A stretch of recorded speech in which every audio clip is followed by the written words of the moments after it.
വർഷങ്ങൾക്ക് ശേഷം പരിയാനംപറ്റ ഇല്ലത്ത് വീണ്ടും എത്താനായതിൻ്റെ സന്തോഷമാണ് ആദ്യം രേഖപ്പെടുത്താനുള്ളത്. ഇത്തരമൊരു സന്ദർഭം ഉണ്ടായപ്പോൾ രാജാനന്ദനെ വിളിക്കാം എന്ന നിർദ്ദേശം പരിയാനംപറ്റയെന്ന് വന്നതായിരിക്കും എന്നാണ് ഞാൻ ഊഹിക്കുന്നത്. അത്ഭുതമല്ല, കാരണം അത്ര ഒരാത്മബന്ധം നാരായണനായാലും അദ്ദേഹത്തിൻ്റെ അനിയനായാലും മരിച്ചുപോയ അവരുടെ അച്ഛനായാലും അവരുമായി സൂക്ഷിച്ചിരുന്നു. അമ്മ ഭക്ഷണം വിളമ്പിത്തന്നതും മധുരത്തോടെ ഇപ്പോഴും സ്മരിക്കുകയാണ്. ആ ഓർമ്മ തളം കെട്ടി നിൽക്കുന്ന ഈ അന്തരീക്ഷത്തിലേക്ക് ഒരു തീർത്ഥയാത്ര പോലെ വീണ്ടും ഒന്നെത്താൻ കഴിഞ്ഞതിലുള്ള സന്തോഷവും നിറവും ആദ്യം രേഖപ്പെടുത്തുന്നു. ഞാൻ പരിയാനംപറ്റ നിർദ്ദേശിച്ചതാവും എന്ന് പറയാൻ രണ്ട് കാരണമുണ്ട്. ഒന്ന്, യോഗക്ഷേമ സഭ രാജാനന്ദനെ വിളിക്കാൻ ഒരു കാരണവും ഇല്ല. ഞാൻ അതിൻ്റെ ഒരു ബന്ധുവോ പ്രവർത്തകനോ പങ്കാളിയോ ഒന്നുമല്ലാത്തതുകൊണ്ട്.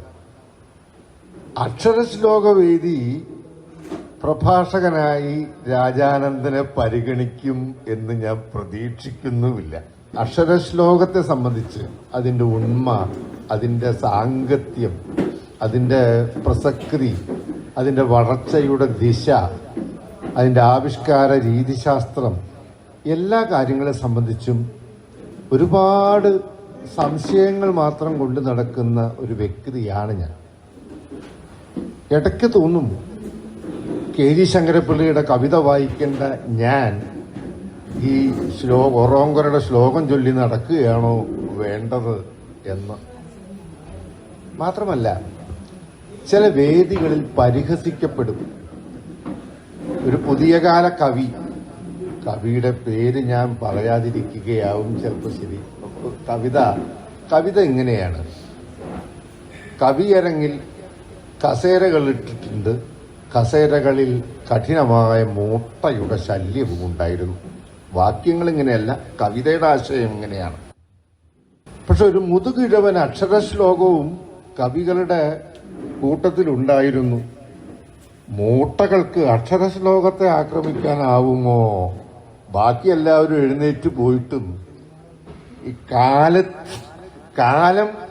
കാലൻ വിളിച്ചിട്ടും പോവാത്ത എന്ന് പറയുന്നത് പോലെ ആ പഴമയുടെ പ്രതിരൂപമായി ഇപ്പോഴും ഇങ്ങനെ കാവ്യമേഖലയെ അടക്കി ഭരിക്കാൻ ആഗ്രഹിക്കുന്ന പിന്തിരിപ്പൻ ശക്തിയുടെ പ്രതിനിധിയായി അവതരിപ്പിക്കപ്പെടുന്ന കഥാപാത്രത്തിന് കൊടുത്ത പേര് മുതുകിഴവൻ അക്ഷരശ്ലോകം. ഇത് നമ്മുടെയൊക്കെ നെഞ്ഞത്തെ എവിടെയോ വന്ന് തറയ്ക്കുന്നൊരു ചാട്ടുളി പോലെ തോന്നാതിരിക്കുക. കാരണം അക്ഷരശ്ലോക പരിഷത്തിന്റെ നേതാവല്ല, അതിന്റെ രക്ഷാധികാരിയല്ല. പക്ഷെ ബാല്യം മുതലേ ഈ പ്രസ്ഥാനത്തോടൊരു സ്നേഹം മനസ്സിൽ രൂപപ്പെട്ടതുകൊണ്ട് അതിനെതിരെ വരുന്ന ആക്രമണങ്ങളൊക്കെ നമുക്ക് വേണ്ടി നമ്മുടെ നേരെ കൂടി വരുന്ന ആക്രമണമായി തോന്നുകയാണ്. ഇതാണ് പ്രശ്നം. ആക്ഷേപിക്കപ്പെട്ടത് ഈ രീതിയിൽ മാത്രമാണെന്നും പറഞ്ഞുകൂടാ. ഞാൻ ഒന്ന് രണ്ട് സമയമുണ്ടെന്നാണ് എനിക്കിപ്പോൾ മനസ്സിലായത്. അല്ലേ ശശിധരൻ? നിങ്ങൾക്ക് ബോറടിക്കില്ലെങ്കിൽ ഞാൻ കുറച്ച് തന്നെ സംസാരിക്കാൻ ഉദ്ദേശിക്കുന്നുണ്ട്. അഖില കേരള അക്ഷരശ്ലോക പരിഷത്തിന്റെ ആവിർഭാവ കാലഘട്ടത്തിൽ ഉണ്ണിമാഷും ഒക്കെ സജീവമായി ഉണ്ടായിരുന്ന ഘട്ടത്തിൽ അതിന്റെ വാർഷികാഘോഷങ്ങളൊക്കെ വളരെ നിറമുള്ള പരിപാടികളായി തൃശ്ശൂർ വെച്ച് നടന്നിരുന്നൊരു സന്ദർഭമുണ്ട്. 70കളിൽ അവസാനം വൈലോപ്പിള്ളി ശ്രീധരമേനോൻ ഉദ്ഘാടകനായിട്ട് വന്ന ഒരു പരിഷത്തിന്റെ യോഗം എൻ്റെ ഓർമ്മയിലുണ്ട്. കോളേജ് വിദ്യാർത്ഥിയായിരുന്നൊരു കാലം. അന്ന് ശ്ലോകാരനാണ് കേട്ടോ. അദ്ദേഹം ചോദിച്ചൊരു ചോദ്യം: തവ പതിവായി ഗം പ്രഭോ വേണ്ട ശാഠ്യം തന്നേക്കൂകാമം എന്നീ കഥ മുഴുവനുരയ്ക്കാതിരിക്കണമെങ്കിൽ. ശ്ലോകം പലർക്കും അറിയണ്ടാവും. വന്ദിക്കുന്നോരെനിക്കെന്തഭിമതമരുളിക്കാത്തു രക്ഷിച്ചിടാത്തു കുന്നിക്കും ഞാൻ കുറയ്ക്കില്ല, അതിനു പണി നമുക്കുണ്ടു വേറെ പുരാരെ. കുന്നിൻ കന്യേ കടുപ്പം തവ പതിവായികം, പ്രഭോ വേണ്ട ശാഠ്യം തന്നേക്കൂകാമം. ഈ ശ്ലോകം ഉദ്ധരിച്ചുകൊണ്ട് കവി ചോദിച്ചു, സത്യസന്ധമായി ചോദിക്കട്ടെ ശ്ലോകക്കാരെ, നിങ്ങൾക്ക് ഇതിലൊക്കെയുള്ള സ്വാരസ്യം ഇപ്പോഴും കൊണ്ട് നടക്കാൻ തോന്നുന്നുണ്ടോ? ഗംഗയുമായി ശിവന്റെ രഹസ്യബന്ധം ഞാൻ ഇപ്പൊ പറയും എന്ന് പറഞ്ഞു ശിവന്റെ അടുത്ത് നിന്ന് വരം മേടിക്കുന്ന ഈ രചനാതന്ത്രവും ഇതിനകത്തുള്ള കാവ്യ സൂക്ഷ്മതയും ഇപ്പോഴും നിങ്ങൾക്ക് ആസ്വദിക്കാൻ കഴിയുന്നുണ്ടോ? ഞാൻ അപ്പോഴേ മനസ്സ് പറഞ്ഞു, അതിലെ കവിത ആസ്വദിക്കുന്നുണ്ടാവില്ല, പക്ഷെ ആ ശ്ലോകഘടന നമുക്കതിപ്പോഴും പ്രിയപ്പെട്ടതാണ്. ആ കവിത കേട്ട് രോമാഞ്ചം കൊള്ളുന്നൊന്നുമില്ല. തവ പതിവായികം എന്ന് പറയുമ്പോൾ എന്താ കവിത പറയുന്നില്ല. നല്ല കവിത എന്ന് തന്നെ ആ ശ്ലോകത്തെക്കുറിച്ച് ഒരു പക്ഷെ പറഞ്ഞില്ല എന്നും വരും. സമാനമായൊരു സംഭവം വാതാകാരേശ എന്നൊരു ശ്ലോകമുണ്ട്. വാതാധിക കഠിന ഗജാരണ്യദാവാഗ്നിസത്തെ, എല്ലാവർക്കും അറിയാവുന്ന ശ്ലോകമായിരിക്കും. ഈ ശ്ലോകം കേട്ട് ആധുനിക കവികളിലൊരാള് ചോദിച്ച ചോദ്യം, സ്ഫീതാനന്ദേന പീതാംബരരുചിരവപുസ്സെപ്പോഴും കാട്ടിടേണം. അസ്ഫീതാനന്ദേന പീതാംബര എന്ന ആ ശബ്ദത്തിന്റെ ആവർത്തനം കൊണ്ടുണ്ടാക്കുന്ന മനോഹാരിത മാത്രം ലക്ഷ്യമാക്കി രചിക്കപ്പെട്ട ഒരു ശ്ലോകമാണത്. വേറെ അതിനപ്പുറം ഒരു ധർമ്മം നിർവഹിക്കാൻ ആ ശ്ലോകം കൊണ്ട് എഴുതിയ ആൾ പോലും ഉദ്ദേശിച്ചിട്ടില്ല. 4 വരിയിലും ആ രീതിയിൽ പ്രാസത്തിന്റെ ഒരു ഘടന കൊടുത്തിട്ടുണ്ട്. വാതാകാരേശ വാതാധിക കഠിന ഗജാരണ്യ ദാവാഗ്നിസത്തെ ഭൂതാദീശാദി ഭൂതാവലികളിൽ ഇളകും ജീവനാം പാവനാത്മൻ, നീതാനല്ലാതെ നേതാവിതരനടിയനില്ലാകയാൽ എൻ മനസ്സിൽ സ്ഫീതാനന്ദേന പീതാംബരരുചിരവപുസ് എപ്പോഴും കാട്ടിടേണം. നിർദോഷമായ വലിയ ആശയങ്ങൾ സമ്മതിക്കാനൊന്ന് ആഗ്രഹിക്കുക പോലും ചെയ്യാതെ പാവം എഴുതിയൊരു ശ്ലോകം. കവിയുടെ ചോദ്യം എങ്ങനെയായിരുന്നു, നിങ്ങൾക്കിത് കുറച്ച് കഴിഞ്ഞാൽ മടുക്കില്ലേ? ഈ അക്ഷരം കൊണ്ട് ഇങ്ങനെ കളിക്കലും ആ അക്ഷരം ആവർത്തിക്കുമുണ്ടാകുന്ന മനോഹാരിതയിൽ രമിക്കലും കുറച്ച് കഴിഞ്ഞാൽ ഏത് രതിക്കൊരു അവസാനമുണ്ടല്ലോ, ഇത് ബോറടിക്കില്ലേ? ചോദ്യം ശരിയാണ്, ബോറടിക്കുന്നുണ്ടോ? ഞാൻ അവസാനം തീരുമാനമെടുത്തു, ഈ പ്രതിപക്ഷം ഉന്നയിച്ച ചോദ്യങ്ങളുടെ കൂടെയാണ് ഞാൻ. അതിശക്തമായിട്ട് ഞാനൊരു വേദി സന്ദർഭം കിട്ടിയപ്പോൾ അക്ഷരശ്ലോക പ്രസ്ഥാനത്തിനെതിരെ എനിക്ക് പറയാവുന്ന അത്ര അങ്ങോട്ട് പറഞ്ഞ് എൻ്റെ മനസ്സിലെ കലി തീർത്തു. ഇത്തരം കാര്യങ്ങൾ മാത്രമല്ല, ആശയങ്ങളെ സംബന്ധിക്കുന്നൊരു ദാരിദ്ര്യം. രസകരമായൊരു കഥ ഞാൻ പറയട്ടെ. ഞാൻ പഠിക്കുന്ന കാലത്ത് തന്നെ തൃശ്ശൂർ പൂരം മെഡലായിരുന്നു അന്നത്തെ ഒരു പ്രധാനപ്പെട്ട മെഡൽ. അത് ഞാൻ ഡിഗ്രിക്ക് സെക്കൻഡ് ഇയർ പഠിക്കുന്ന കാലത്ത് എനിക്ക് വളരെ ബാല്യത്തിൽ തന്നെ പൂരം മെഡൽ കിട്ടി. പിന്നെ അക്ഷരശ്ലോക മത്സരം എന്ന രീതിയിൽ പ്രധാനമായിട്ടുള്ളൊരു മെഡൽ കിട്ടാനുള്ളത് ഗുരുവായൂർ ഏകാദശിക്കുള്ള മെഡലായിരുന്നു അന്ന്. ഇപ്പൊ ധാരാളം മെഡലുകളുണ്ട്, എനിക്കറിയില്ല, ഞാൻ ഒന്നിന്റെയും പുറകെ പോവാറില്ല, എനിക്ക് കിട്ടൂല. മനക്കിലെ ചോറ് വേയിച്ചൂല, എന്തേ നമുക്കത് കിട്ടൂല എന്ന് പറഞ്ഞ പോലെ നമുക്കത് കിട്ടൂല. എന്തായാലും ഗുരുവായൂർ ഏകാദശിക്ക് വേണ്ടി ഒന്ന് ഒരുങ്ങാൻ തീരുമാനിച്ചു, അതൊന്ന് പോയി മത്സരിക്കാൻ. എല്ലാ വൃത്തങ്ങളും ചോദിക്കുന്ന ഒരു കാലമാണ്. വസന്തതിലകം, ഋതുളംബിതം, രഥോദ്ധത, പുഷ്പിതാഗ്ര, ഇങ്ങനെയുള്ള പതുപ്രചാരമുള്ള മാലിനി വരെയുള്ള വൃത്തങ്ങളൊക്കെ ചോദിക്കും. അപ്പൊ ഈ വൃത്തങ്ങളിലൊക്കെ ശ്ലോകങ്ങൾ ചൊല്ലണം. പക്ഷെ ഒരു നിർബന്ധം, ജാതവേദനാണ് എൻ്റെ ഒരു ഗുരുനാഥനും കൂട്ടുകാരനും. ജാതവേദൻ പറഞ്ഞു, നിഷ്കർഷിക്കുക, എന്നാ ഭക്തി ഉള്ളതേ ചൊല്ലാവൂ, ഭക്തി ഉള്ളടക്കായ ശ്ലോകങ്ങളെ ചൊല്ലാവൂ. അതിപ്പോ തെരഞ്ഞു നോക്കിയപ്പോൾ എല്ലാ അക്ഷരങ്ങൾക്കൊന്നും ഭക്തി ഉള്ളടക്കായിട്ട് ശ്ലോകങ്ങൾ തികച്ചില്ല. 3 ദിവസം ജാതവേദന എൻ്റെ വീട്ടിൽ താമസിച്ച് ശ്ലോകം ഉണ്ടാക്കി പഠിപ്പിക്കണം. 10-45 ശ്ലോകം ആ ദിവസങ്ങൾക്കുള്ളിൽ അവിടെ വെച്ച് ഈ കിട്ടാത്ത അക്ഷരങ്ങൾക്ക് വേണ്ടി എഴുതി എനിക്ക് തരികയാണ്. എന്നെ പഠിപ്പിക്കാൻ വേണ്ടി മാത്രമാണ്. കൈതക്കൽ ജാതവേദൻ ഞങ്ങൾ ഒരുമിച്ച് ദീർഘകാലം ഒന്നിച്ച് നടന്നിരുന്നവരാണ്. അതിലൊരു പദ്യം, അതിൽ പലതും ഓർമ്മിക്കേണ്ടതാണ്, അത് പുസ്തകത്തിലൊന്നും വന്നിട്ടില്ലാത്തതാണ്. കാരണം ഇത് ഒരു സമാഹാരത്തിലും ഉൾപ്പെടാതെ പോയതാണ് ജാതവേദന്റെ ആ രചനകൾ. ഒരു ശ്ലോകം, ധാനലക്ഷരത്തിന് വസന്തരത്തിലൊരു ശ്ലോകം, ധാരാധരാഞ്ചിര കളേബര ഗോപികാഹൃച്ചോരാപരാധമതിനായൊരു ശിക്ഷയുണ്ട്, തീരാത്ത മജ്ജനിയിലൊക്കെയുമെൻ മനസ്സാം കാരാഗൃഹത്തിലധിവാസം അതാണു യുക്തം. ലളിതമായ ശ്ലോകമാണ്. ഞാനത് പഠിച്ചു. ചൊല്ലേണ്ടി വന്നോ അല്ല, മത്സരത്തിന് പോകൽ തന്നെ ഉണ്ടായില്ല. അപ്പോഴേക്കും എന്തോ അസുഖം വരലും ആ മത്സരത്തിന് പോലും ഉണ്ടായില്ല. എന്നാലും ഈ ശ്ലോകം പഠിക്കൽ നടന്നു. ഈ രചനയും പഠനത്തേക്കാൾ പ്രധാനം ഈ രചന നടന്നു എന്ന കഥയാണ്. അത് കഴിഞ്ഞ് ശങ്കുണ്ണിവാര്യർ, ആതിരിയേടം, ഇവരൊക്കെയാണ് ആ കാലത്തെ പ്രമുഖ പണ്ഡിതർ, ശ്ലോകമേഖലയിലെ ഏറ്റവും ആചാര്യസ്ഥാനികരായ ആളുകൾ.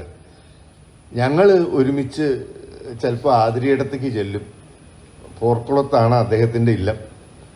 ആതിരിയിടത്ത് ചെന്ന് അപ്പം ഞാൻ ഈ ഡയറിയും കയ്യിൽ വെച്ചു. അതായത് ജാതവേദൻ എനിക്ക് വേണ്ടി നിർമ്മിച്ച് നൽകിയ ഈ 10-45 ശ്ലോകങ്ങൾ ഉൾക്കൊള്ളുന്ന ഈ ഭക്തി ശ്ലോകങ്ങൾ. ശങ്കുണ്ണി വാര്യരും അതേ ദിവസം അവിടെ എത്തിയിട്ടുണ്ട്. ശങ്കുണ്ണി വാര്യർ എന്ന് കേട്ടാൽ ഓർമ്മയുള്ളവർ ആരെങ്കിലുമൊക്കെ ഇതിനകത്തുണ്ടോ? KV ശങ്കുണ്ണി വാര്യർ എന്ന അക്ഷരശ്ലോക ആചാര്യനെ ശ്രീകൃഷ്ണൻ എന്തായാലും അനുസ്മരിക്കുന്നുണ്ടാവും എന്ന് ഞാൻ വിചാരിക്കും. കുന്നം വിജയൻ അവിടെ ഇരിക്കുന്നുണ്ട്. കുന്നം വിജയനത് ഓർമ്മയില്ലാതിരിക്കാൻ വയ്യ.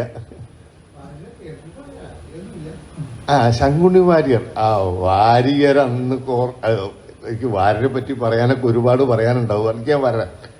ഇതില് ഈ ശ്ലോകം കേട്ടപ്പോ രണ്ടുപേരും പറഞ്ഞ അഭിപ്രായം, ആശയം ഗംഭീരമായിട്ടുണ്ട്. ഞാൻ ഞെട്ടിപ്പോയി. ആശയം എന്ന് പറഞ്ഞാൽ ഇത് ഒറോങ്കോരുടെ പ്രസിദ്ധമായ പദ്യത്തിലുള്ള ആശയല്ലേ?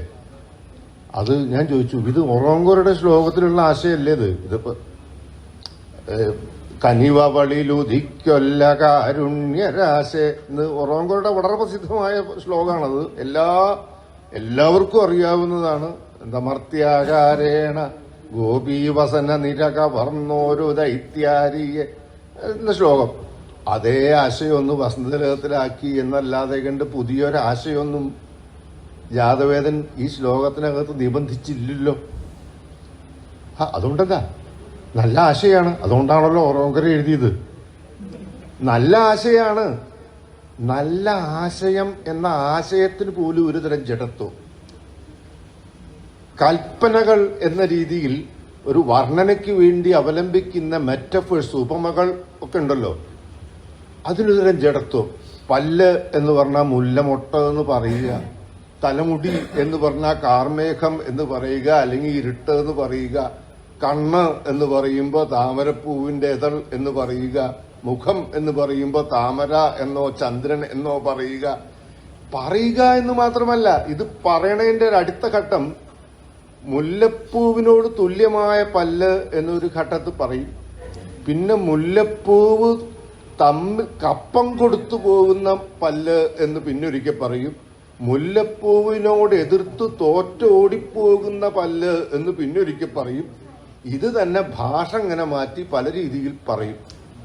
പറഞ്ഞ് കുചജിത മഹാമേരു ശിഖരേ എന്നൊക്കെ എന്നെ വിളിക്കും.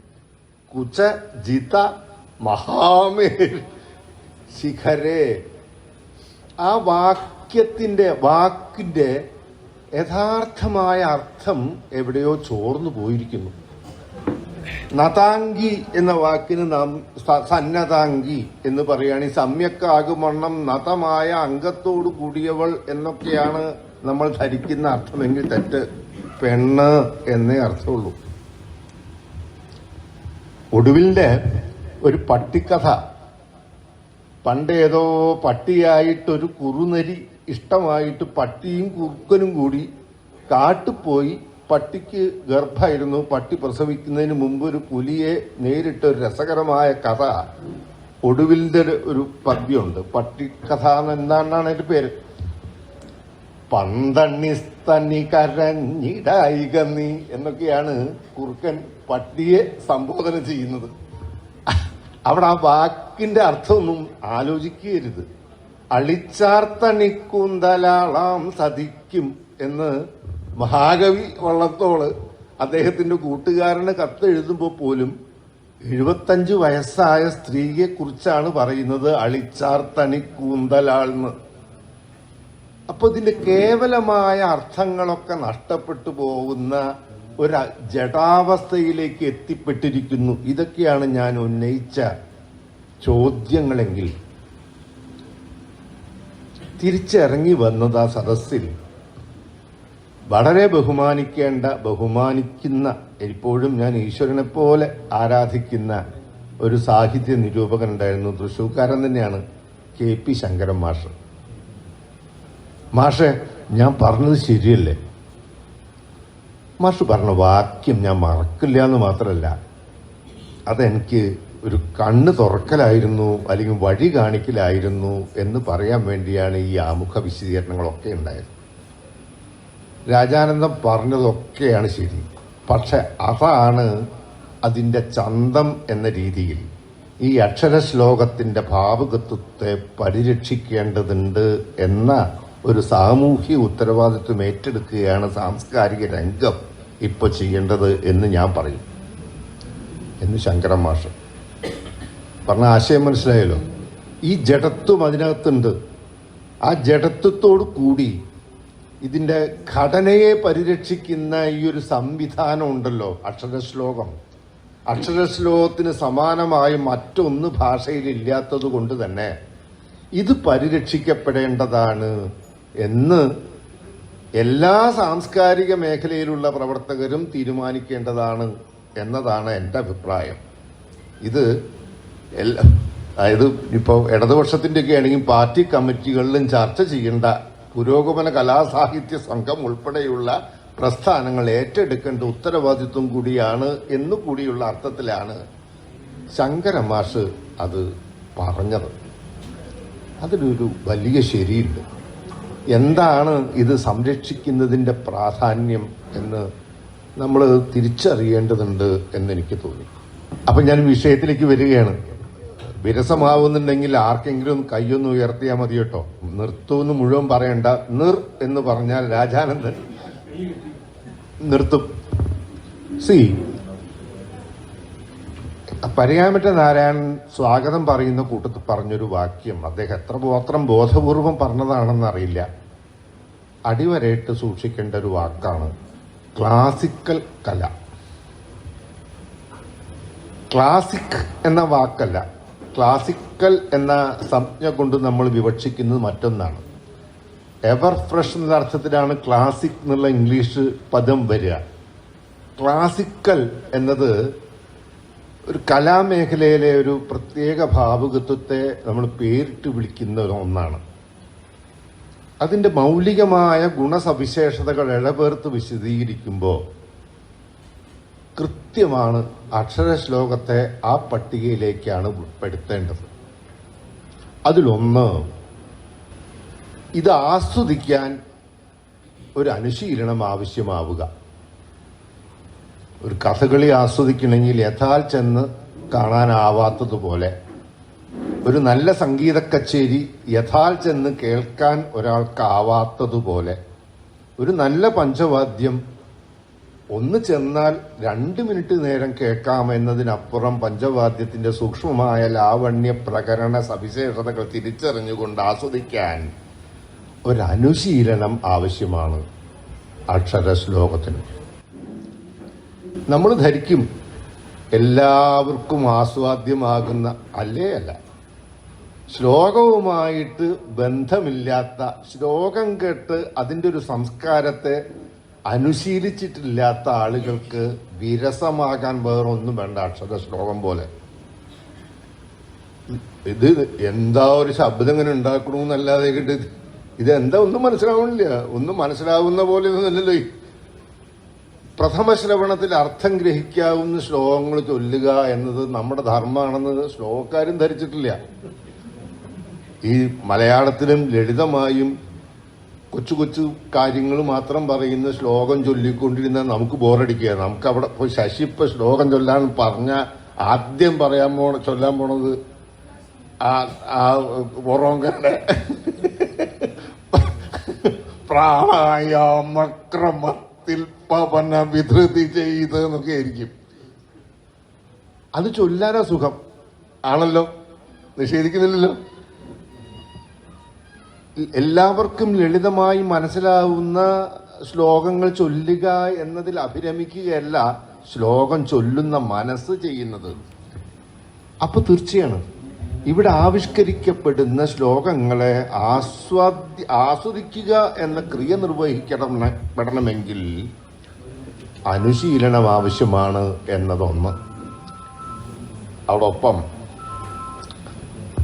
അതോടൊപ്പം അറിയുന്തോറും ആസ്വാദ്യത വർദ്ധിക്കുക എന്ന ഗുണസവിശേഷത എല്ലാ ക്ലാസിക്കൽ കലാരൂപങ്ങളുടെയും പ്രകരണമാണ് എന്ന് നമുക്ക് കാണാനാവും. ഇപ്പൊ സംഗീതം കേൾക്കുമ്പോൾ മോഹനരാഗം എന്ന രാഗത്തിന്റെ പ്രയോഗ സവിശേഷതകളെപ്പറ്റി നമുക്ക് എത്രമാത്രം അറിയും, അതനുസരിച്ച് മോഹനത്തിന്റെ ആലാപനം നമുക്ക് ആസ്വാദ്യമാകുന്നു.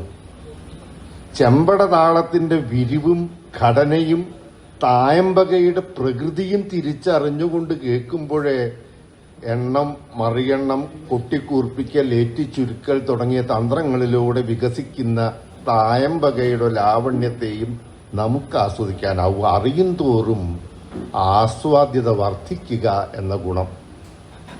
2. 3. സമാന്തരമായി നിർമ്മിതി നിർവഹിക്കപ്പെടുന്നു എന്നതാണ്. ഒരു സംഗീതക്കാരൻ അല്ലെങ്കിൽ ഒരു ചെണ്ടക്കാരൻ ഒരു തായമ്പകൽ ഒരു എണ്ണം കൊട്ടുകയാണ്. നഡു റഡും നഗൻ നഗിൻ നഗ എന്ന് കൊട്ടിയെന്ന് വിചാരിക്കുക. നമ്മളെ ആന്റിസിപ്പേറ്റ് ചെയ്യുന്നു, നമ്മൾ പ്രതീക്ഷിക്കുന്നു, നമ്മൾക്കൊരു മുൻവിധി ഉണ്ടാകുന്നു. തുടർന്ന് അയാൾ കൊട്ടാൻ പോകുന്നത് നഗഡു റഡും നഗൻ നഗിടുതക എന്നായിരിക്കും.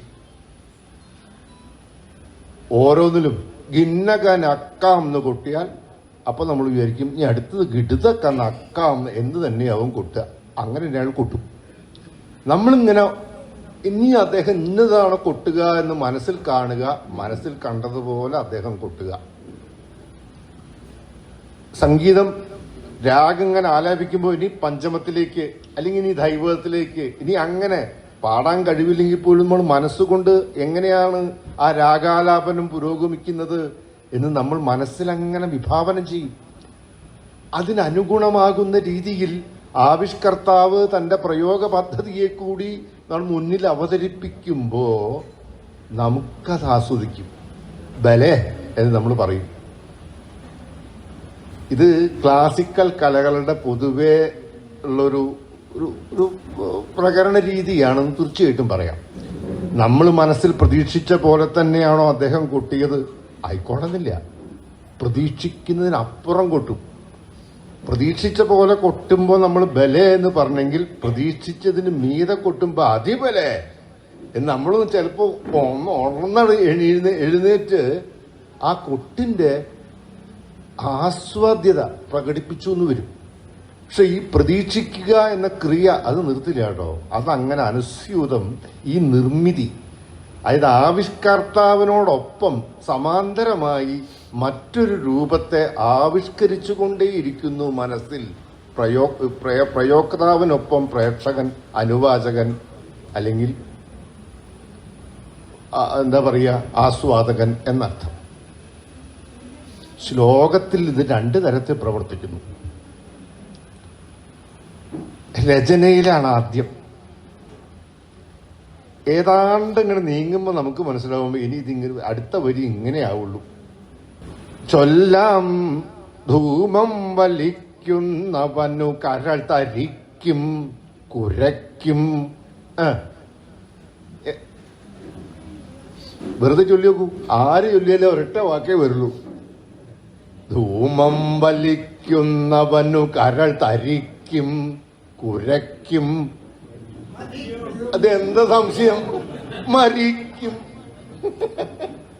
അതങ്ങനെ കുറുമാപ്പുള്ളി എന്നേറെ എന്ന് ഞാനൊരു കത്ത് എഴുതുകയാണ്. കുറുമാപ്പള്ളി എന്ന് പേരായ ഒരു ഇല്ലം ഇവിടെ അടുത്തുണ്ട്. അവിടെ വെച്ചൊരു ശ്ലോകമുണ്ട്. ശ്ലോകത്തിന് വരണം എന്ന് പറഞ്ഞ് ശങ്കുണ്ണിവാർക്ക് ഒരു കത്തയച്ചൊരു ശ്ലോകം ഞാൻ ഉദാഹരിക്കുകയാണ്. കുറുമാപ്പിള്ളി എന്നേറെ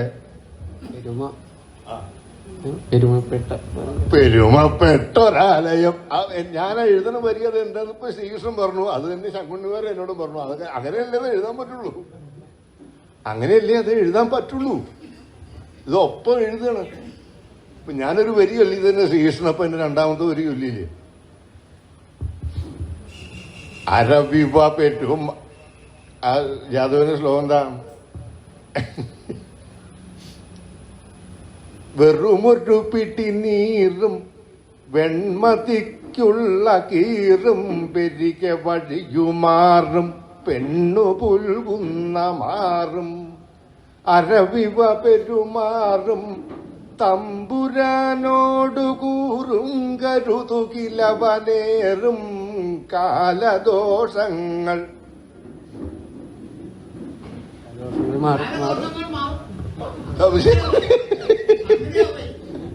കാലദോഷങ്ങൾ മാറും. അങ്ങനെ അല്ലാണ്ട് ജാതകത്തിന് അത് എഴുതാൻ പറ്റില്ല, നമുക്ക് ഉറപ്പാ. ഇത് നേരത്തെ പറഞ്ഞതിന്റെ രീതിയുടെ ഭാഗമല്ലേ. ഞാൻ നല്ല ഉദാഹരണമല്ല ഇപ്പൊ പറഞ്ഞത്. ഇതൊപ്പം അനുവാചകനൊപ്പം ഈ നിർമ്മിതി നടത്തിക്കൊണ്ടിരിക്കുന്നു. അത് അങ്ങനെ ആയിരിക്കും, അത് അങ്ങനെയാണ് എഴുതുള്ളൂ. ഇതിൽ തിരുത്തുകയാണ് പിന്നീട് കവി ചെയ്യുന്നത്.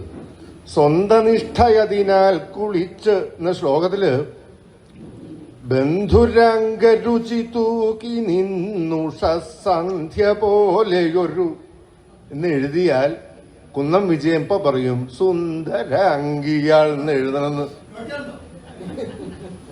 ആശാനും അങ്ങനെ തന്നെ എഴുതിയത് ആദ്യം.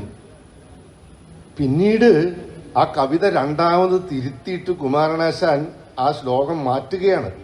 ബന്ധുരംഗരുചി തൂക്കി നിന്നുഷ സന്ധ്യ പോലെയൊരു പാവനാംഗിയാൾ. അത് രണ്ടാമതൊരു വശമാണ്. അത് അപ്പൊ നമ്മൾ ചിലപ്പോ അതിബലെ എന്ന് പറയും. അത് ശ്ലോകത്തിന്റെ സംസ്കാരത്തെ മുൻനിർത്തിയല്ല, അത് ആ നളിനി എന്ന കവിതയിൽ ആശാൻ ആവിഷ്കരിക്കുന്ന നൂതനമായ ഒരു കാവ്യ പ്രപഞ്ചത്തിന്റെ മനോഹാരിത മുൻനിർത്തിയിട്ടാണ്. അത് നമ്മുടെ വേറൊരു വിഷയമാണ്. അത് ഞാനിലേക്ക് വരുന്നില്ല ഇപ്പോ.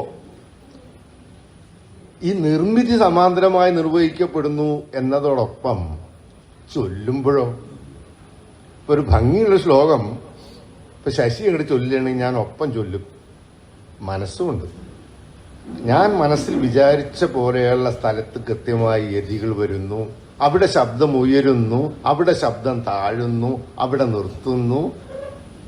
ഞാൻ വിചാരിച്ച പോലെ തന്നെ ശശി ചൊല്ലിയത് ബലെ 9. ഈ ആന്റിസിപ്പേഷൻ നടക്കുന്നു. ഇത് സമസ്ത ക്ലാസിക്കൽ കലാമേഖലകളിലും നടക്കുന്നതിന്റെ സമാന്തരമായി സമാനമായ രീതിയിൽ നിർവഹിക്കപ്പെടുന്ന ഒന്നാണെന്ന് കാണാൻ കഴിയും. അതോടൊപ്പം ഞാൻ പറഞ്ഞ ഘടകങ്ങൾ ഏതൊക്കെയാണെന്ന് ആർക്കെങ്കിലും ഓർമ്മയുണ്ടാവും. ഒന്ന്, അനുവാചകൻ നിർമ്മിതിയൊപ്പം നടത്തുന്നു എന്നത്. 2, എന്താ പറയാ, ആന്റിസിപ്പേറ്റ് ചെയ്യുന്നത്. 2 ഞാൻ ഒന്ന് തന്നെയാണ് പറഞ്ഞത് തോന്നുന്നു. ഞാൻ മുമ്പ് 2 കാര്യങ്ങളോട് പറഞ്ഞു, ആർക്കും ഓർമ്മയില്ല, പറഞ്ഞതൊക്കെ അങ്ങനെ പോയി. ഒന്ന് ഓർക്കാൻ ആർക്കെങ്കിലും കഴിയുമോ? ഞാൻ ആദ്യം പറഞ്ഞത് എന്തായിരുന്നു? ഇല്ല. സമാനത, ഒപ്പം പ്രതീക്ഷിക്കൽ മാത്രമല്ല, ഇതിനെ സംബന്ധിച്ച് ആഴമേറിയ അവഗാഹം ഉണ്ടാവുന്നത് ആസ്വാദ്യതയെ വർദ്ധിപ്പിക്കുന്നു എന്ന ഗുണം. അനുശീലനം അനുപേക്ഷണീയമാണ് എന്ന സവിശേഷത. ഇതൊക്കെ സാരമില്ല. കണ്ടന്റ് എന്നത് അപ്രധാനമാവുകയും ഫോം എന്നത് പ്രധാനമാവുകയും ചെയ്യുക. ഇതാണ് അതിലെ പ്രശ്നം. ഉജ്ജ്വലമായ കവിത ചൊല്ലുക എന്നത് അക്ഷര ശ്ലോകത്തിന്റെ ധർമ്മമല്ല. ഉജ്ജ്വലമായ ശ്ലോകം ചൊല്ലുക, ശ്ലോകത്തിന്റെ ഉജ്ജ്വലത എന്നത് കേവലം കാവ്യാത്മകതയുടെ മനോഹാരിത കൊണ്ട് മാത്രം സൃഷ്ടിച്ചെടുക്കാവുന്ന ഒന്നല്ല. ലളിതമായൊരു ഉദാഹരണം പറയുകയാണെങ്കിൽ, ഇപ്പൊ വ എന്നൊരു അക്ഷരം വന്നു. മാടമ്പി ശങ്കരൻ അവിടെ നിന്നിട്ട് വാർജില്ലോലമപ്പഭ്രമര നിരപുരുന്നിന്റെ എന്നൊക്കെയുള്ളതാണ് ചൊല്ലി. മുമ്പിലിരിക്കുന്ന വിധികർത്താവ് ശശിയാണെങ്കിൽ 9 എന്നാണ് മാർക്ക് ഇട്ടിട്ടുണ്ടാവും. 10ൽ 9 മാർക്ക് ആ ശ്ലോകം മാടമ്പി ശങ്കരൻ ചൊല്ലുന്ന രീതിയിൽ അങ്ങോട്ട് ചൊല്ലിയാൽ അതിനത് കിട്ടും. കാരണം ആ ശ്ലോകം അത്ര രസമാണ് ചൊല്ലാൻ. വേണ്ട ഖേദമെടോ സുതേ വരികയെന്നോതും മുനീന്ദ്രന്റെ കാൽ തണ്ടാർ നോക്കി നടന്നധോവദനയായി ചെന്ന സഭാവേദിയിൽ ഈ ശ്ലോകം ചൊല്ലി എന്ന് പറയട്ടെ. വിധികർത്താവ് ഞാനാണെങ്കിൽ പോലും ആ 9 വീടിലാണോ 7 വീഴും. ഒരു കാര്യം തീർച്ചയാണ്, മലയാളത്തിൽ ഇതുവരെ എഴുതപ്പെട്ട കാവ്യങ്ങളിൽ ഏറ്റവും ഉജ്ജ്വലമായത് ഏത് എന്ന് ചോദിച്ചാൽ 2 കൈയും ഉയർത്തി ഞാൻ പറയും സീതയോടൊപ്പം ആശാന്റെ ചിന്താവിഷ്ടയായ സീത എന്ന കാവ്യത്തോട്, ആ സീതാകാവ്യത്തോട് കിടനിൽക്കാവുന്ന ഒരു കവിത മലയാളത്തിൽ രചിക്കപ്പെട്ടിട്ട് പോലുമില്ല. സീതയുടെ ചിന്തകളെ അങ്ങനെ കാച്ചിക്കുറുക്കി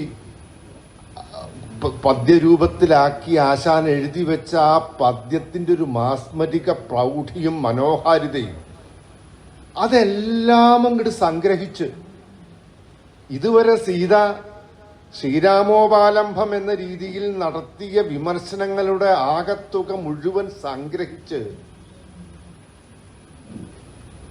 ശ്രീരാമന്റെ മുഖത്തേക്ക് ഒന്ന് നോക്കുക മാത്രം ചെയ്ത് ആ നിലയിൽ ലോകം വെടിഞ്ഞാൾ സതി എന്ന് എഴുതി വെക്കുന്ന ആശാന്റെ കവിത്വത്തിന്റെ കൃതഹസ്തതയ്ക്ക് ഇതുവരെ എഴുതപ്പെട്ട ഒരു ശ്ലോകവും നിൽക്കില്ല കേട്ടോ. ഒരു ശ്ലോകവും ആശാന്റെ ഈ കാവ്യ പ്രപഞ്ചത്തിന്റെ എന്താ പറയുക ആധിപത്യത്തിന് മുകളിൽ അതിശയിച്ച് നിൽക്കുന്ന ശക്തിയോടുകൂടി വരില്ല. മാർക്ക് കിട്ടില്ല, കൊടുക്കരുതെന്നാ ഞാൻ പറയാം. ഇത് വാർജില്ലോലമത്ത ഭ്രമരനിര പൊരുന്ന ശ്ലോകങ്ങൾക്കുള്ള വേദിയാണ്. ഇപ്പൊ സീതാകാവ്യം ഒരുപക്ഷെ ഞാൻ പറയട്ടെ, എനിക്കത് കമ്പോട് കാണാതെ ചൊല്ലാറിയും, പക്ഷെ ഒറ്റ ശ്ലോകം പോലും അതിന്റെ അക്ഷരത്തിന് ചൊല്ലാൻ എനിക്ക് അറിഞ്ഞൂടാ. അത് ഞാൻ അക്ഷരശ്ലോകത്തിന് വേണ്ടി വായിച്ചതുമല്ല പഠിച്ചതുമല്ല, നമ്മുടെ കാവ്യാസ്വാദന തൃഷ്ണയുടെ ഭാഗമായി വായിക്കുകയും ഹൃദിസ്ഥമാവുകയും ചെയ്ത കവിതകൾ പലതും നമുക്ക് ശ്ലോകവേദിയിലേക്ക് വേണ്ടി ഉപയോഗിക്കാൻ പറ്റാറില്ല. പഴയ ആളുകൾ ഇപ്പോൾ ആതിരിയേടം ശങ്കുണ്ണിവാരരൊക്കെ പറഞ്ഞിരുന്നൊരു കഥയുണ്ട്. നാരായണീയം ചൊല്ലാറില്ല. നാരായണീയം ചൊല്ലാൻ ചിലപ്പോൾ അവർക്ക് പറ്റൂല. ചെറുള്ളൂര് വേറൊരു ചിലപ്പോൾ അദ്ദേഹം സ്മരിക്കാൻ പോകുന്ന ആളുകളിൽ ഒരാളാണ്. ചെറുള്ളൂർ എന്നൊരു എന്താ പറയുക, ഒരു മഹർഷി തുല്യനായ അക്ഷരശ്ലോക ആചാര്യനുണ്ടായിരുന്നു. ചെറുള്ളൂരിന്റെ പേരെന്താണെന്ന് എനിക്കറിയില്ല. പരമേശ്വരൻ. 3 കാര്യങ്ങളെ ഇഷ്ടമുള്ളൂ. ഒന്ന്, അദ്ദേഹത്തിന് രഥ ജട പുറങ്ങിയിട്ടുള്ള വേദത്തിലെ ഈ കസർത്തുകൾ ഇഷ്ടമാണ്. പിന്നെ പഴക്കൊണ്ടുള്ള പുളിശ്ശേരി, പഴപ്പുളിശ്ശേരി, അത് ഭയങ്കര ഇഷ്ടമാണ്. പിന്നെ അക്ഷരശ്ലോകം അത് ഇഷ്ടമാണ്. 3 കാര്യങ്ങളെ ഇഷ്ടമുള്ളൂ. വെറും ദിവസവും രാവിലെ നീണ്ട തേവാരാണ്. അത് നാരായണീയം തന്നെ ചൊല്ലിയിട്ടാണ് മൂപ്പര് ഈ ഒരുപാട് നേരം കുളി കഴിഞ്ഞിട്ടുള്ള ആ ക്രിയകളൊക്കെ. അപ്പൊ അതില് നിഷ്കമ്പേ നിത്യപൂർണ്ണയെന്നൊരു ശ്ലോകം ഒരിക്കൽ ആര്യാശ്രമത്തിൽ വെച്ച്, അത് അദ്ദേഹത്തിന്റെ തന്നെ ഇല്ലത്ത് വെച്ച് ഒരു ശ്ലോകം ചൊല്ലുന്നതിനിടയില് വേറൊരു ശ്ലോകം കിട്ടാണ്ട് മൂപ്പര് നിഷ്കമ്പേ എന്ന് തുടങ്ങി. അത് മുഴുമിപ്പിക്കാൻ പറ്റണില്ല. അത് തോന്നില്ലേ, ഞാൻ ദിവസം രാവിലെ ചൊല്ലണതാണാവാ. നിത്യം രാവിലെ ചൊല്ലുന്നതാണ്. പക്ഷെ അത് അക്ഷരശ്ലോകത്തിന് ഉപയോഗിക്കാൻ പറ്റില്ല. കാരണം അത് അക്ഷരശ്ലോകത്തിന് വേണ്ടിയല്ല അത് മനസ്സിന്റെ ഈ അറയിൽ അത് ക്രമീകരിച്ചു വെച്ചിട്ടുള്ളത്. അത് മറ്റൊരാവശ്യത്തിന് വേണ്ടി. നാരായണീയം ആചാര്യനായിരുന്നു ശങ്കുണ്ണി വാര്യർ. ഒറ്റ ശ്ലോകം പോലും നാരായണീയത്തിലെ അക്ഷരശ്ലോക വേദികളിൽ ചൊല്ലാറില്ല. നാരായണീയത്തിലെ ഒരു പദ്യവും കൈതക്ക ജാതവേദന അക്ഷരശ്ലോക വേദിയിൽ ചൊല്ലാറില്ല. നാരായണീയത്തിലെ ഒരു ശ്ലോകവും ആതിരേടം അക്ഷരശ്ലോക വേദിയിൽ ചൊല്ലിയിട്ടില്ല. അതിന്റെ പർപ്പസ് വേറെയാണ്. നാരായണീയം ഹൃദിസ്ഥമായിട്ടുണ്ടെങ്കിൽ അത് മറ്റൊരു കാരണങ്ങൾ കൊണ്ട് ഹൃദിസ്ഥമായതാണ്. ആശാരി പണി അറിയുന്നവർക്ക്, വൈദ്യം അറിയുന്നവർക്ക്, എന്നാൽ അവരിന്ന് അക്ഷരശ്ലോകത്തിന് ഒരാൾക്ക് തോൽപ്പിക്കാൻ പറ്റില്ല. കാരണം അത്ര ശ്ലോകം കയ്യിലുണ്ടാവും. അത് അക്ഷരത്തിന് ചൊല്ലാറില്ല എന്ന് മാത്രമേ ഉള്ളൂ. അത് മറ്റൊരു ധർമ്മം നിർവഹിക്കാൻ വേണ്ടിയുള്ള കവിതയാണ്. ആശാന്റെ സീതാകാവ്യവും മറ്റൊരു ധർമ്മം നിർവഹിക്കുന്ന കാവ്യമാണ്. ശ്ലോകവേദിയിലേക്ക് വന്നുകൊള്ളുന്നില്ല. ഇവിടെ വരേണ്ടത് ശ്ലോകം എന്ന രീതിയിൽ നിലനിൽപ്പില്ല ശബ്ദ സൗഷ്ഠവം, അതിൻ്റെ ശയ്യാ സൗന്ദര്യം, പദങ്ങളുടെ ലാളിത്യം, ആവശ്യമുള്ളിടത്ത് ഭാവോന്മീലന ദക്ഷമാകുന്ന രീതിയിലുള്ള പദഘടന, യതിഭംഗങ്ങളുടെ ബുദ്ധിമുട്ടുകളില്ലായിക, ഈ രീതിയിൽ ഘടനാസൗഷ്ഠവമുള്ള പദ്യങ്ങൾ തെരഞ്ഞെടുത്ത് ചൊല്ലാനുള്ള വേദിയാണ് അക്ഷരശ്ലോകം എന്ന് ഉറക്കെ പറയാൻ ഞാൻ ആഗ്രഹിക്കുകയാണ്. ഉജ്ജ്വലമായ കവിതകൾ ചിലപ്പോൾ ഇവിടെ ആകണം താനും. അതാ ഞാൻ സീതാകാവ്യത്തിലെ ഒരു കവിത തന്നെ ഉദാഹരിച്ചത്. ഒരു ശ്ലോകം കൈ കിട്ടിയാൽ അക്ഷരശ്ലോകയെ സംബന്ധിച്ച് ഗൃഹപാഠം ചെയ്യാനുണ്ട്. ഇതിന്റെ ആശയം വ്യക്തമാവുന്ന രീതിയിൽ എങ്ങനെ ചൊല്ലണം? ഒരു ഉദാഹരണം പറയുകയാണെങ്കിൽ, നാദം ശൂന്യതയിങ്കൽ ആദ്യം അമൃതം വർഷിച്ച നാളിൽ എന്നൊരു ശ്ലോകമുണ്ട് വയലാറിന്റെ. ശൂന്യതയായിരുന്നു, അവിടെ ആദ്യമായൊരു ശബ്ദമുണ്ടായി. ആ ഉണ്ടായ ശബ്ദം അതെന്തോ ആവട്ടെ, നീ ഓം എന്ന ശബ്ദമാണോ അല്ല നീ അള്ളാ എന്ന ശബ്ദമാണോ അറിഞ്ഞൂടാ, നീ എന്ത് ശബ്ദമായാലും ശബ്ദം ഉണ്ടായി. ആ സമയത്ത് ഗതോന്മാദം വിശ്വപദാർത്ഥശാലയൊരിടത്തൊന്നായി തുടിച്ചിടവേ, അതുവരെ ജീവൻ കിട്ടാതെ ദാഹിച്ചു വിടർന്ന ജീവകണികാജാലങ്ങളിൽ കാലമേ നീ ദർശിച്ച രസാനുഭൂതി പകരൂ മൽപ്പാന പാത്രങ്ങളിൽ. ഇതിൽ ആ രണ്ടാമത്തെ ഉത്തരാർത്ഥം കവി ഉദ്ദേശിച്ച അർത്ഥത്തിന്റെ അർത്ഥവ്യക്തിയോടുകൂടി ചൊല്ലണമെങ്കിൽ ഹാദാഹിച്ചു വിടർന്ന ജീവകണികാജാലങ്ങളിൽ കാലമേ നീ ദർശിച്ച രസാനുഭൂതി പകരൂ മൽപ്പാന പാത്രങ്ങളിൽ.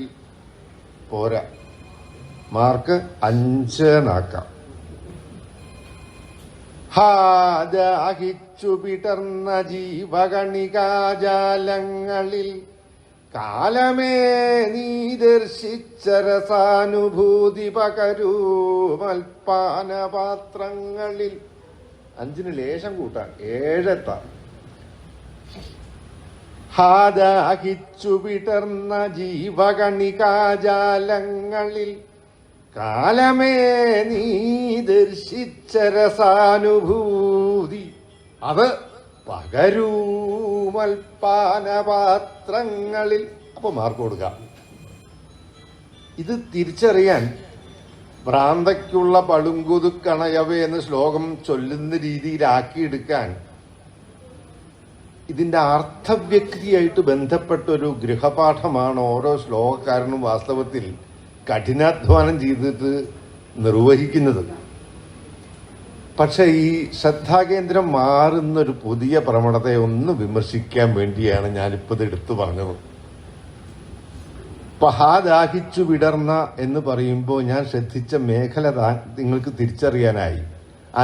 ആ കാലമേ നീ ദർശിച്ച ആ രസാനുഭൂതി ഉണ്ടല്ലോ, അത് എന്റെ പാനപാത്രങ്ങളിൽ പകരൂ എന്ന കവിവാക്യത്തിന്റെ അർത്ഥത്തെയാണ് നമ്മൾ ധ്വനിപ്പിക്കേണ്ടത്. ഇതൊന്നും ഭാരമില്ലാത്ത ഒരു ചൊല്ലുന്ന രീതിയും ശ്ലോക പഠിപ്പിക്കുന്ന രീതിയുണ്ട്. ദാഹിച്ചു എന്നുള്ളതിന് ദ എന്നുള്ള അക്ഷരത്തിന്റെ ഉച്ചാരണത്തിൽ വളരെ നിഷ്കർഷിക്കാനുണ്ട്. അത് ദാന്നാവരുത്, ദ്യാന്നാവണം. ദാഹിച്ചു വിടർന്ന, അതിലും ക്ലിഷ്ടാണ് ജ്യാന്നുള്ള അക്ഷരം. രാജാനന്ദനാവരുത്, രാജ്യാനന്ദനാവണല്ലോ. ജീവകണിക ജ്യാലങ്ങളിൽ കാലമേ നീ ദർശിച്ച രസാനുഭൂതി പകരൂ മൽപ്പാന പാത്രങ്ങളിൽ. ഈ കൃഷ്ണയൊന്നുമില്ല, ശ്രദ്ധിച്ചൊറ്റ കാര്യമുള്ളൂ. ജ്യായുടെ ഉച്ചാരണം ദായിന്റെ ഉച്ചാരണം അത് കൃത്യമായി വരിക, എവിടെ നിർത്താതെ ശ്ലോകം അങ്ങോട്ട് ചൊല്ലി അവസാനിപ്പിക്കുക. ഹാജാചിച്ചു വിടർന്ന ജീവകണികാജാലങ്ങളിൽ കാലമേ നീ ദർശിച്ച രസാനുഭൂതി പകരു മൽപ്പാന പാത്രങ്ങളിൽ. ഇത് എവിടെ സംഭവിക്കുന്നതാണെന്നും എവിടത്തെ പ്രവണതയാണെന്നും ഞാൻ എടുത്തു പറയേണ്ടതില്ല, നിങ്ങൾക്ക് തന്നെ ആളുകളെ മനസ്സിലായിട്ടുണ്ടോ. ഇങ്ങനെ പഠിപ്പിക്കുന്നിടത്ത് നിഷ്കർഷ ഇതിനകത്തുള്ള സാഹിതീയ മൂല്യം കണ്ടെത്താനല്ല, അർത്ഥപരമായ ഉള്ളടക്കത്തെ തിരിച്ചറിയിക്കുന്ന രീതിയിൽ ചൊല്ലാനുള്ള വൈദഗ്ധ്യം നൽകാനല്ല. വൈദികമായ ഈ ഉച്ചാരണത്തിന്റെ മികവ് പരിരക്ഷിക്കാനുള്ള വേദിയായി അക്ഷരശ്ലോകത്തെ എങ്ങനെ മാറ്റാം എന്ന അന്വേഷണത്തിന്റെ തുടർച്ചയാണ് അത്. ഇതാണ് ഒരു പ്രവണതയെങ്കിൽ ഒരു കാര്യം കൂടി പറഞ്ഞ് ഞാൻ അവസാനിപ്പിക്കാം. ആവശ്യത്തിൽ കൂടുതൽ ഒരു മാത്ര, രണ്ട് മാത്ര, ഇതിനൊരു വൃത്തഘടനയുണ്ട്. രണ്ട് മാത്ര ദൈർഘ്യമുള്ള അക്ഷരത്തിന് ഗുരു എന്നും ഒരു മാത്ര ദൈർഘ്യമുള്ള അക്ഷരത്തിന് ലഘു എന്നും പേര് പറയും. ഒരു ലഘുവായി എഴുതപ്പെട്ട ആ വൃത്തം എന്ന് പറഞ്ഞാൽ കൃത്യമായൊരു താളമാണ്. അത് മറ്റൊരവസരം ഉണ്ടെങ്കിൽ ഞാനിത് എങ്ങനെയാണ് കേരളീയ മേള പദ്ധതികൾക്ക് ആധാരമായ താളസ്വരൂപങ്ങൾ ഈ വൃത്തങ്ങൾക്കകത്ത് പ്രവർത്തിക്കുന്നത് എന്നത് വേറൊരു ചിന്താ വിഷയമാണ്. ആ താളത്തിന്റെ ആവിഷ്കരണമാണ് ഈ വൃത്തത്തിലൂടെ കവി യഥാർത്ഥത്തിൽ സാധിക്കുന്നത്. കവി അതുകൊണ്ട് പലതും ഉദ്ദേശിക്കുന്നുണ്ട്. ഇപ്പോ കൃഷ്ണ സംബന്ധമായ ഒരു കവിത എഴുതിയ സന്ദർഭങ്ങളിലൊക്കെ വള്ളത്തോൾ ഗാഥാവൃത്തത്തെ ആശ്രയിച്ചിട്ടുണ്ട്. ഒരു ചിത്രം എന്ന കവിതയായാലും, അമ്പാടി ചെന്ന അക്രൂരനായാലും, അല്ലെങ്കിൽ കർമ്മഭൂമിയുടെ പിഞ്ചുകാരായാലും, അങ്ങനെ ശ്രീകൃഷ്ണൻ കേന്ദ്ര കഥാപാത്രമായി വരുന്ന മുഴുവൻ വള്ളത്തോൾ കവിതകളിലും ആധാരമായിരിക്കുന്നത് ചെറുശ്ശേരിയുടെ ഗാഥ, ആ ഗാഥാവൃത്തമാണ്. ഈ ഗാഥയുടെ ചരിത്ര പശ്ചാത്തലം പ്രേക്ഷകർക്ക് നൽകാൻ വേണ്ടി കൂടിയാണ് കവി ഈ വൃത്തം ഉപയോഗിക്കുന്നത്. സമാനമായ രീതിയിൽ ചിന്താവിഷ്ടയായ സീതയ്ക്ക് ശേഷം വിയോഗിനി ഉപയോഗിക്കപ്പെട്ടതിന്റെ അനുഭവം മലയാള ഭാഷാ ചരിത്രത്തിൽ നമുക്ക് കാണാം. ചുള്ളിക്കാടിന്റെ, അങ്ങനെ പലരുടെയും, അത് വേറൊരു വിഷയമാണ്. അപ്പൊ ഈ വൃത്തത്തിന്റെ ഈ ഒരു ഘടനാ സൗഷ്ഠവത്തെ അല്ലെങ്കിൽ ഘടനാ ഭദ്രതയെ പരിരക്ഷിക്കുക എന്നതുകൂടി ശ്ലോകം ചൊല്ലുന്ന ആളുടെ ഒരു ഉത്തരവാദിത്വമാകുന്നു എന്ന് നമുക്ക് കാണേണ്ടി വരും. വെണ്ണ തോൽക്കും ഊട്ടലിൽ സുഗന്ധിയാമെണ്ണ, അത്രയൊന്നും അക്ഷരം അതിനകത്തില്ല. വെണ്ണ ഇല്ല, വെണ്ണ തോൽക്കുമൂട്ടലിൽ.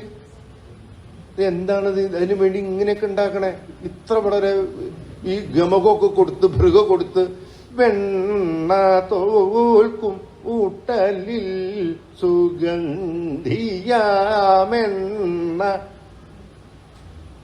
ഇതുപോലെ ക്രൂരമായ മറ്റൊന്നാണ് ഭയങ്കര ഭാവം. ഞാൻ ആരോട് ചോദിച്ചു, ഭഗവാനും വല്ലതും പറ്റിയോന്ന്.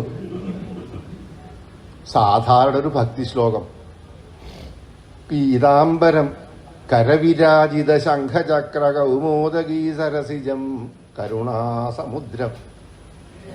പീതാംബരം കരവിരാജിത ശംഖചക്ര കൗമോദകീ സരസിജം.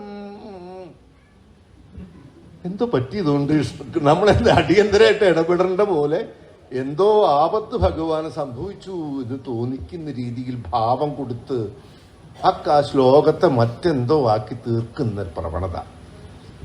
ഇങ്ങനെ ആ നിർവിഘ്നം സ്വച്ഛമാകും വഴിയിലൊഴുകുവാൻ അക്ഷരശ്ലോകമാതേ നിർവാഹം കണ്ടിടുന്നില്ലിവിടെ.